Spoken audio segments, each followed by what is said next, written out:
When a sitting Security Council member openly protects the very organization that claims responsibility for the barbaric terror attack, such as at Pahalgam, what does it do to the credibility of multilateralism?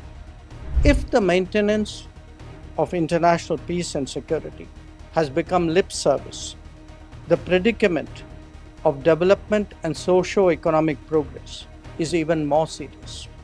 We must also recognize that all is not well with the United Nations. Its decision making neither reflects its membership nor addresses global priorities. I would now like to invite External Affairs Minister Dr. S. Jaishankar to share his thoughts with us.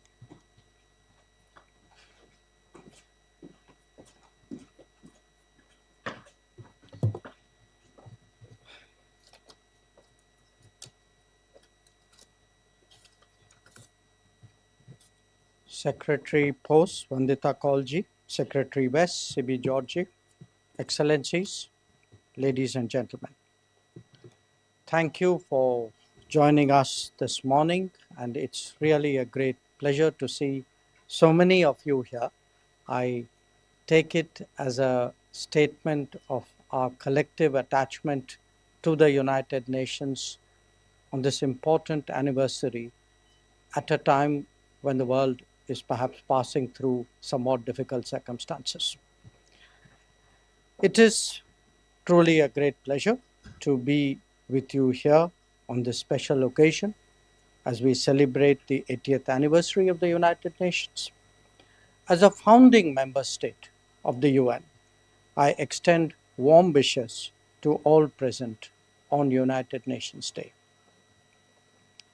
Let me begin by congratulating the Department of Sports, Ministry of Communications, for organizing this very successful open competition on MyGov portal to design the commemorative postage stamp celebrating UN at 80. As we heard from Secretary West, there were more than 740,000 entries which were received from students of classes 9 to 12 across the country and from arts colleges across India. It must have been a very difficult job to select the winning entry, but I also want to say that the stamp that was selected, which was unveiled a little while ago, certainly depicts the need for peace in this era of conflict. Even today, we are regrettably witnessing multiple major conflicts that not only take a great toll on human lives, but impact the well-being of the entire international community. The global south, in particular, has felt this pain, even as the more developed insulated themselves from consequences. An 80th anniversary is a significant milestone for any institution. On UN Day, I would like to reiterate India's commitment to the ideals of peace and security, as well as development and progress. India has always been and will continue to be a strong votary of the United Nations and indeed of multilateralism. Our commitment to global peace and security is reflected, amongst others, in our staunch support for peacekeeping, and I'm very glad that the first day cover captures that particular facet as well. We visualize this as a fundamental obligation of a conscientious member. The energies and resources that we have devoted and the sacrifices that our personnel have made certainly ensure that the world is a better place. Significantly, just last week, we hosted a Chiefs of Army Staff conclave in New Delhi, which witnessed participation from 30 troop contributing countries.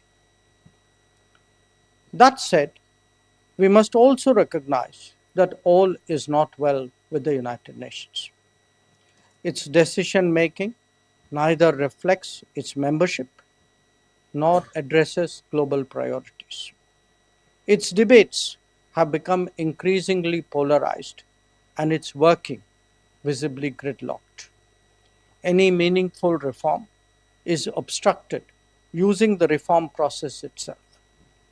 Now, financial constraints have emerged as an additional concern.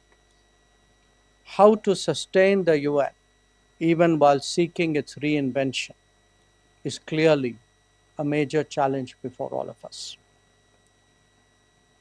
Few examples are more telling about the challenges facing the UN than its response to terrorism. When a sitting Security Council member openly protects the very organization that claims responsibility for the barbaric terror attack, such as at Pahalgam, what does it do to the credibility of multilateralism? Similarly, if victims and perpetrators of terrorism are equated in the name of global strategy, how much more cynical can the world get?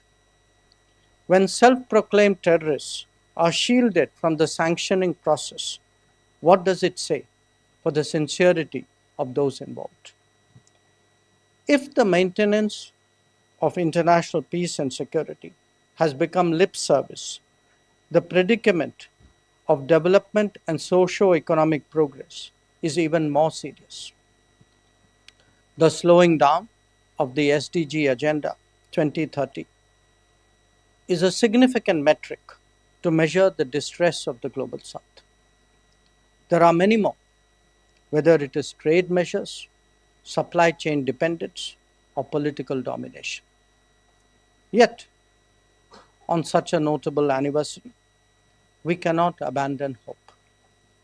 However difficult, the commitment to multilateralism must remain strong. However flawed, the United Nations must be supported in this time of crisis. Our faith in international cooperation must be reiterated and indeed renewed. It is in that spirit that we all meet to mark this occasion and seek to build a better world.